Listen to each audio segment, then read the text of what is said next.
नमस्कार दोस्तों, मैं शिल्पी अस्थाना स्वागत करती हूँ आप सबका मेरे चैनल हर दिल की भड़ास में। दोस्तों, आज हम बात करेंगे इत्तेफाक पर। किसी किसी के घर में, किसी किसी के यहाँ इतने ज़्यादा इत्तेफाक होते हैं कि लगता है कि क्या सच में इत्तेफाक थे। ऐसा ही कुछ हमारे देश के उस सबसे ज़्यादा फेमस परिवार के साथ हुआ है कि उनके यहाँ इतने ज़्यादा इत्तेफाक हुए हैं, खास करके परिवार के सदस्यों और उनके करीबी लोगों की मृत्यु में, कि कभी कभी दिमाग एकदम भन्ना जाता है, यकीन करने को इनकार कर देता है कि सच में ये इत्तेफाक ही थे। जी हाँ, मैं इस देश के सबसे महान परिवार, सबसे ज़्यादा नामी परिवार, सबसे ज़्यादा इम्पॉर्टेंट परिवार नेहरू गांधी परिवार की बात कर रही हूँ। भाई देखिए, नेहरू गांधी परिवार में सोनिया गांधी के बहू बन के आने से पहले जितनी मौतें हुई, चाहे वो नेहरू गांधी की मौत हुई, चाहे वो कमला नेहरू की मौत हुई, चाहे उनके पिता की मौत हुई, कोई भी रिकॉर्ड ये नहीं मिला कि किसी की एक्सीडेंटल मौत हुई या किसी को बम से उड़ा दिया गया या किसी की हत्या कर दी गई या किसी का एक्सीडेंट में मौत हुई। सारी स्वाभाविक मौतें हुई थी, प्राकृतिक मौतें हुई थी। लेकिन एक अजीब इत्तेफाक है कि जिस दिन से सोनिया गांधी इस परिवार में बहू बन के आई, उसके बाद से इस परिवार में जितनी भी मौतें हुई वो सब की सब एक कुछ संदेहास्पद स्थिति में हुई।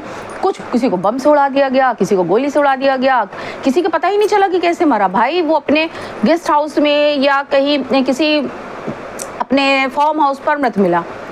तो सबसे पहले हम बात करते हैं सबसे ज़्यादा खास इंसान यानी राजीव गांधी की।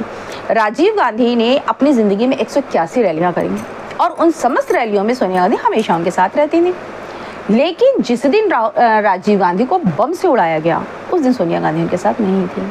कैसा अजीब इत्तेफाक है ना, कि उनके सर में दर्द हो रहा था और इस पीछे वो होटल नहीं गई, राजीव गांधी के संग नहीं गई और राजीव गांधी वहाँ मार दिए गए। इससे भी बड़ा एक इत्तेफाक आप ये देखिए कि उस समय जब राजीव गांधी को बम से उड़ाया गया, उस वक्त उनके आसपास कोई भी बड़ा कांग्रेसी नेता नहीं था।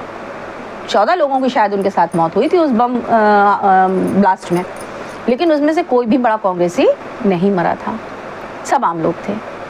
उससे भी बड़ा तुर्रा आप देखिए कि प्रियंका गांधी ने अपने ही पिता के कातिलों को माफ़ करने के लिए कोर्ट में प्रार्थना करी थी। भाई प्रियंका गांधी को इस मामले में तो मैं कहूँगी कि भाई वो इंसान नहीं है, वो कोई देवी अवतार है, क्योंकि इंसानों के अंदर इतनी ज़्यादा क्षमाशीलता नहीं होती है कि कोई अपने ही पिता के लिए, अपने ही पिता के कातिलों के लिए ये कहे कि भाई इसे माफ़ कर दीजिए। ये किसी इंसान का काम नहीं हो सकता है। इंदिरा गांधी का क्या हुआ दुनिया जानती है कि उनके घर में अंगरक्षकों ने मार दिया था। संजय गांधी का क्या हुआ, वो प्लेन क्रैश में मारे गए थे। और क्या कहते हैं, माधवराव सिंधिया का क्या हुआ, वो भी प्लेन क्रैश में मारे गए थे। राजेश पायलट का क्या हुआ, वो रोड एक्सीडेंट में मारे गए थे। इसके बाद हम बात करते हैं प्रियंका वाड्रा के परिवार ससुराल की। प्रियंका वाड्रा की सास जो थी वो सोनिया गांधी की इटली के समय की फ्रेंड थी। भाई वो दोनों लोग बार में संग डांस करती थी, ऐसा सुना जाता है, ऐसा कहा जाता है। भाई मैंने देखा तो नहीं है, लेकिन मैं वही जानती हूँ जो चीज़ें मैंने पढ़ी हैं या सुनी है। तो वो उनकी बड़ी खास सहेली थी।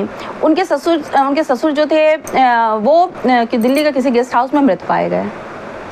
हाँ, और मेनका गांधी के फादर जो थे कर्नल आनंद, वो अपने फार्म हाउस पर थोड़ी पे गोली लगने की वजह से मृत पाए गए। उनका भी क्या हुआ केस मुझको नहीं पता, लेकिन वो भी सारी संदेहास्पद मौतें थी। प्रियंका गांधी की जो ननद थी वो दिल्ली जयपुर हाईवे पे रोड एक्सीडेंट में मारी गई। और सबसे बड़ा इत्तेफाक देखिए, जिस दिन संसद में हमला हुआ था उस दिन भी राहुल गांधी और सोनिया गांधी संसद नहीं गए थे। मतलब कभी कभी इतने ज़्यादा इत्तेफाक होते हैं कि वाकई, वैसे मैं ओवर थिंकिंग करती हूँ, मुझे भी लगता है मैं ओवर थिंकिंग करती हूँ, लेकिन कभी कभी ये इत्तेफाक गले से नीचे नहीं उतरते हैं। चलिए, दिल के भड़ास के अगले एपिसोड तक जय हिंद, जय श्री राम।